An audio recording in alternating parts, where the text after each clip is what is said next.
నిజమేనా?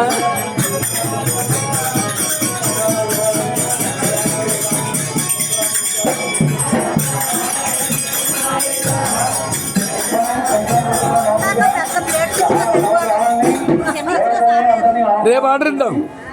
యథాకాలంలో తెలుసుకుంటాం. కానీ అనాథ మహాప్రభు సమస్త దేవతలకి అధిపతి అందుచేత ఏదో గ్రహాలను తర్వాత మరి దిక్పాలకుల్ని పిలిస్తే సరిపోదు, అందరినీ పిలవాలి. కాబట్టి అందరినీ మండపం మీద ముందు ఏర్పాటు చేసి వాటికి ధూపదీప నైవేద్యాలు అష్టోత్తర పూజ ఏదైతే ఉందో అది చేస్తాం. అంటే ఇది గృహోపకరణంగా సులభంగా చేసుకుంటూ ఏర్పాటు చేసినటువంటి పద్ధతి.